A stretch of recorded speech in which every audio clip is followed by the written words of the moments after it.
faucets, shower systems, and the like that we represent. Grohe is also the world's largest manufacturer of faucets. So without much ado, I'm going to hand over to Mr. Michael Montalbano. He is, in fact, the regional sales manager for Grohe. Michael flew in especially to do this presentation to you gentlemen. So without much ado, I give you Michael.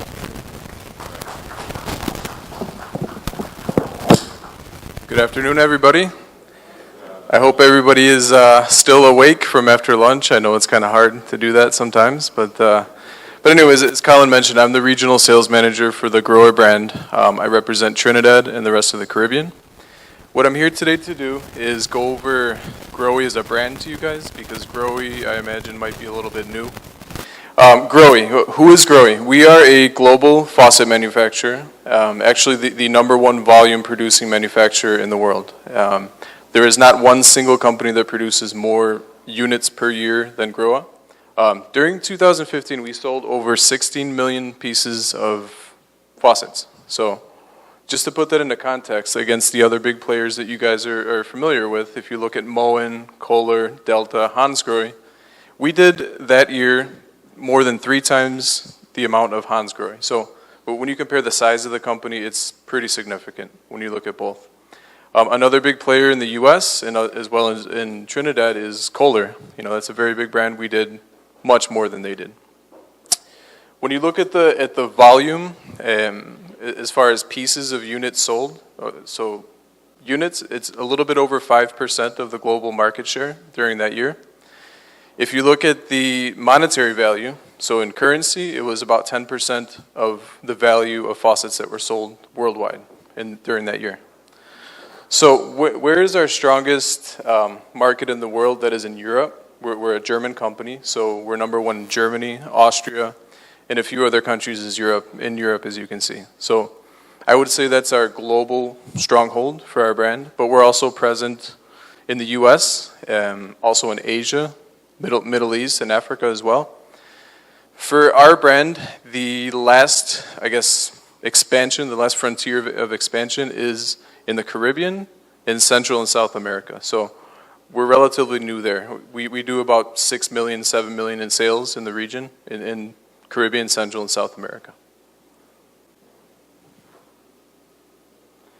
And as far, going back to mentioning that we're a global company, we're throughout the world. So we have sales and service in 130 countries. And in Trinidad here, we have Wolseley, they're our local distributor. But just so you know that when you work with the Grohe brand, it's not that you're importing or bringing in or working with a product that does not have the support, because we do have that support, and not just here in Trinidad, but also throughout the world.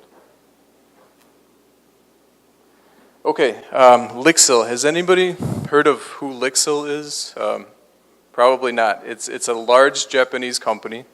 They own different product divisions. So they have a water technology division, they have a housing technology, kitchen technology, etc. Lixil acquired Grohe in the year 2014, and the other companies that belong to that group is, I'm sure you guys have heard of Cobra before, correct? They're also owned by Lixil. American Standard, everybody in the room probably knows American Standard. They also belong to the Lixil group.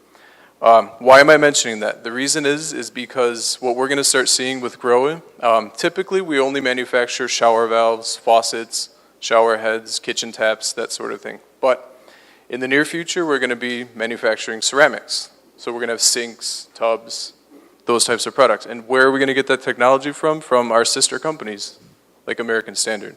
So we have that advantage to share that technology with them. Okay, where are the factories for Grohe throughout the world? We have 6 factories total. We have 3 in Germany, 1 in Thailand, 1 in Portugal, and 1 in Mexico. We're going to get to the fun part. What I want to show you guys is the step-by-step process of our factory. I'm going to pause it in between and kind of explain parts, but I'll let you see it all the way through. And again, I stress, the manufacturing process begins with the melting of the brass and goes all the way until assembly and the warehousing of the product.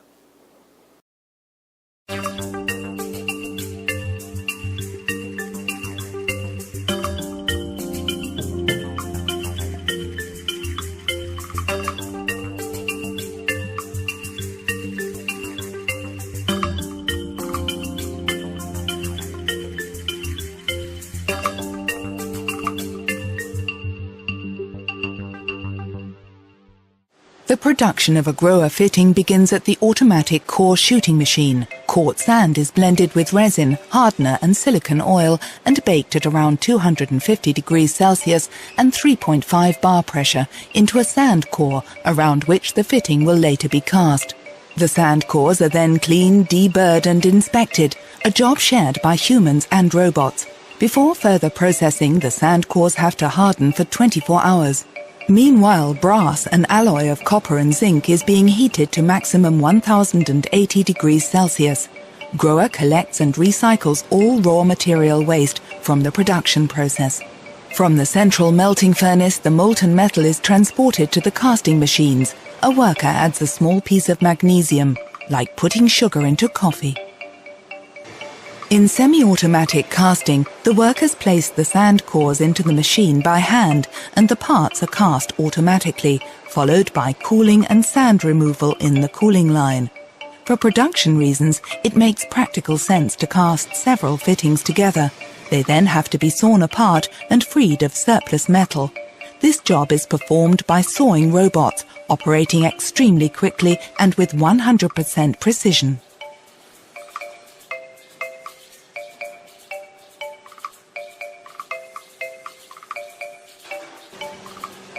Even in today's robot age, smaller product series and special runs are cast by hand. Great experience is needed to pour the molten metal at precisely the right speed and produce fault-free castings with the aid of gravity.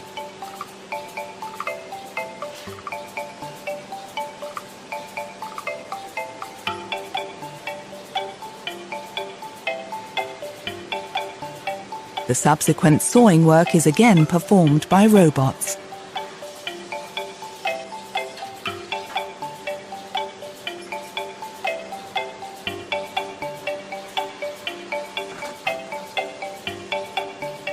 The penultimate operation in the foundry is the grinding and thawing of samples.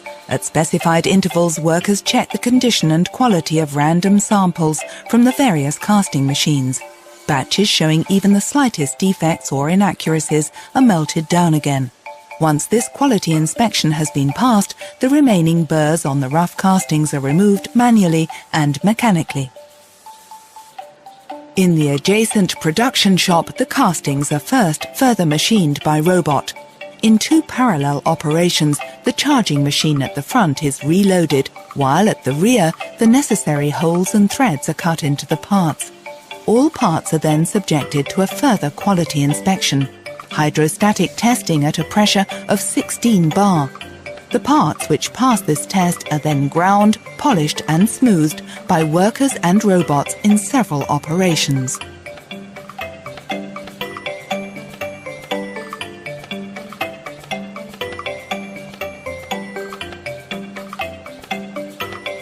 After thorough quality inspection by the workers, a driverless transport system conveys the future fittings to the electroplating area. In a total of 24 electroplating baths, the parts are ultrasonically cleaned and plated with nickel and chromium in an electrochemical process. Some product series are also plated with gold in this way. This is carried out semi-automatically in a separate bath.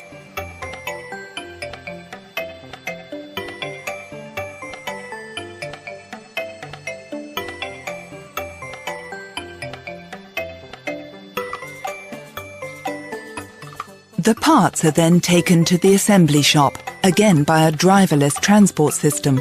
Here the fittings are assembled mostly by hand from approximately 35 individual parts. During assembly, the workers check the fittings for function and above all for leaks, but instead of water they use compressed air.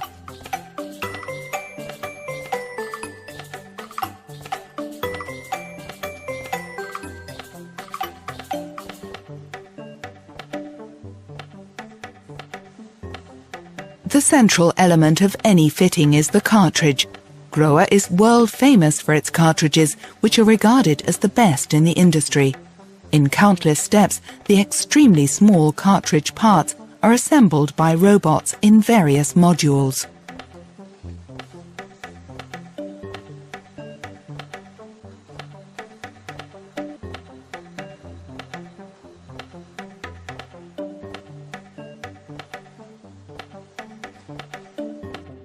After assembly, the fittings are transported through a tunnel into the central warehouse, from where Grohe products are dispatched to destinations all over the world.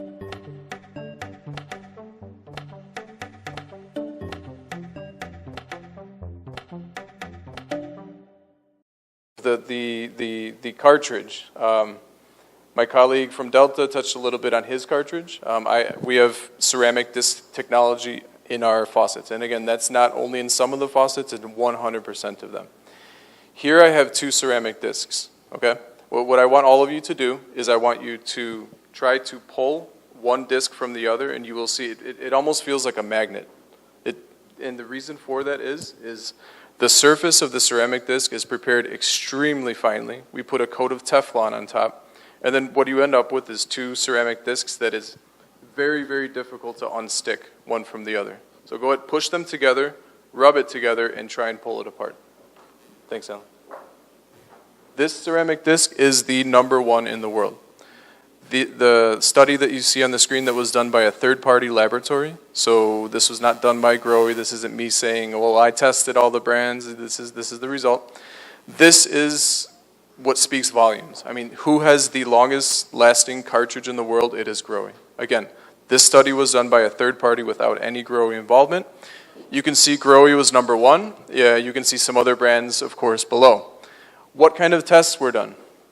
So what they did is they put each brand side by side in a abuse test, I guess you could say. So it tested 200,000 cycles. 200,000 cycles is 20 years of life of the faucet. One cycle is opening, hot, cold, close. That's one cycle. So that was done 200,000 times with different water pressures, different water temperatures. And at the end, Grohe was the winner. At the end of the 200,000 cycles, we had the smoothest operating cartridge. We had the cartridge that really didn't fail.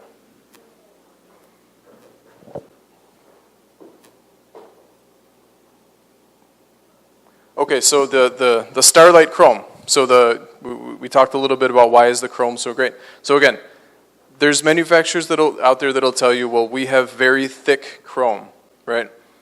Let me take a sample here. Who here in the room thinks that thick chrome is better than thin chrome when it comes to faucet plating? Nobody. You all think thin is better. Can anybody tell me why?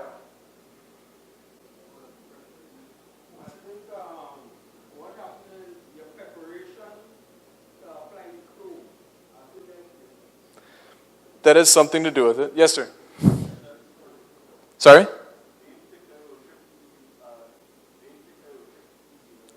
Exactly. So if you have thick chrome on top of the nickel with the brass below, what do you guys think happens when there's changes in temperature with that faucet?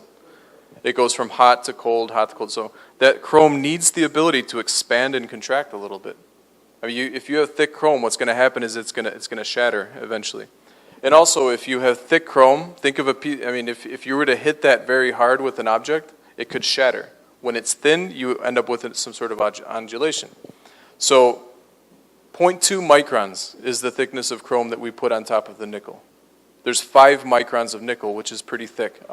The reason we use nickel, does anybody know what the good positive properties of nickel is below the chrome? Extremely hard. So what that does, brass, as you all know, is very malleable. It's very, very easy to work with. So you put the nickel on top, that makes it hard. It's also antioxidant, so it will not corrode, right, if you have the nickel below the chrome. And the third reason is the chrome. When you have chrome on top of nickel, those 2 elements combine perfectly. So there's a very good attraction between the 2. Grohe has a limited lifetime warranty. Now, does anybody know what the limited means? It's limited to the first owner. That's the only limitation. So what does that mean? You can purchase the faucet today, put it in your home, own your home for 10 years. When you sell your home, you can take that faucet to your second home and still have the same warranty. And actually, it sounds a little strange in this part of the world, but that's what the Germans do. When they move, they take their chairs with them, they take the table, they take the taps with them, because it has that warranty.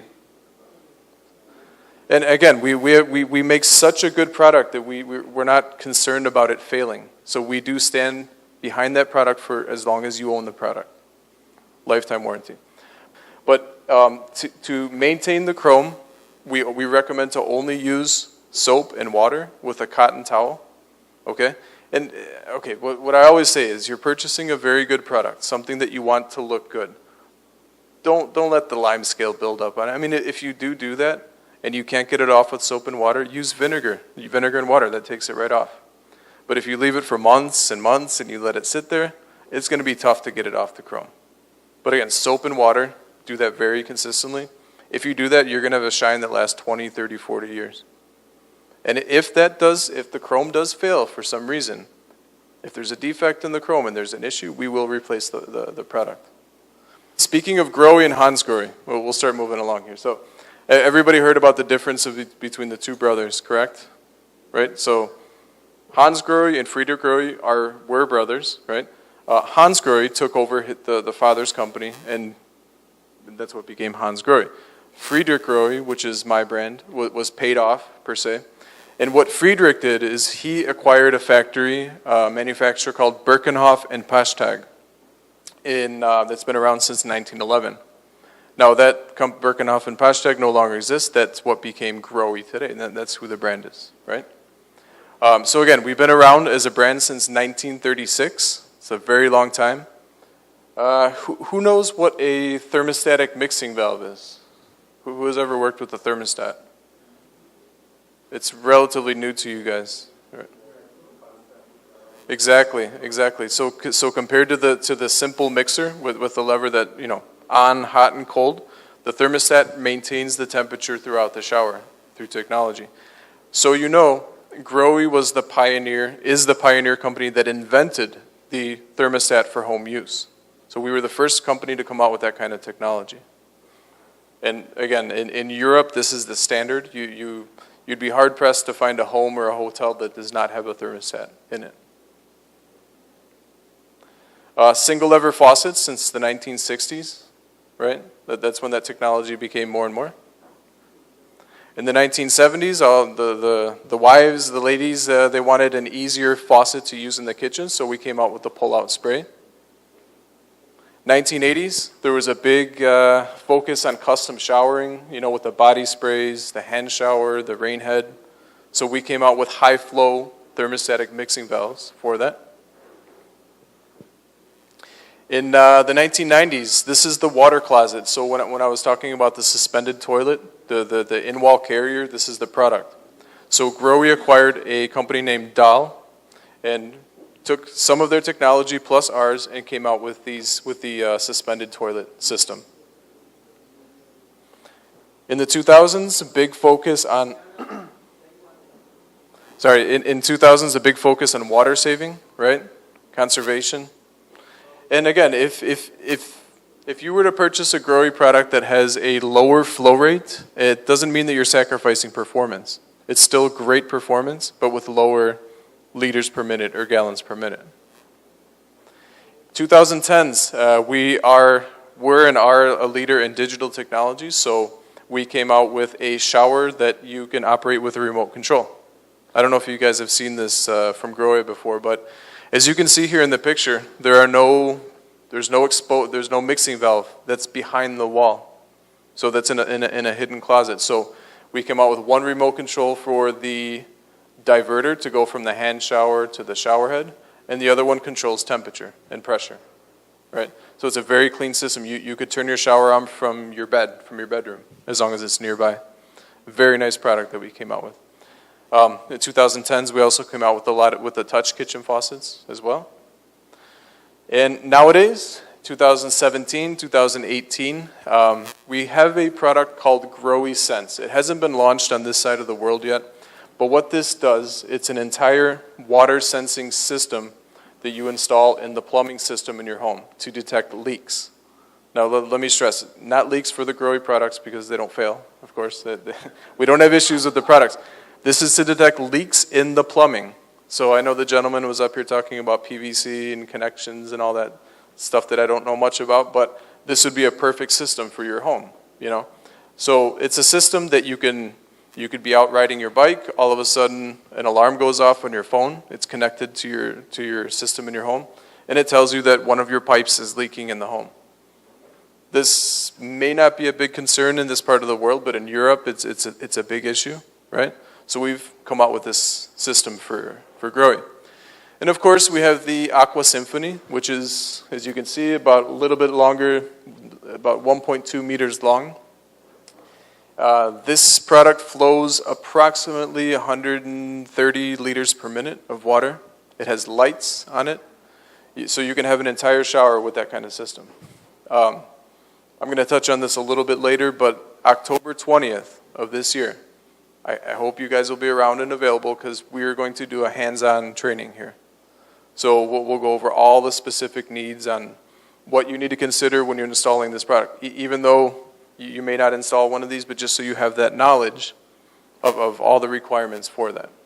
And of course, the other products. Okay, so we also have shower bars with the hand shower. The advantage of this is you can use a hand shower with a bar for three things, in my opinion. You can use it as a fixed shower head up high, right? You can use it as a back massage. So if you were to put it lower and you turn on the massage setting, it's a spray on your back, so it's a nice massage.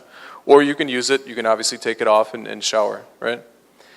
The hand showers come with a filter that comes with it. So if there's any debris that goes through the valve, through the system, you can easily take that filter out and clean it.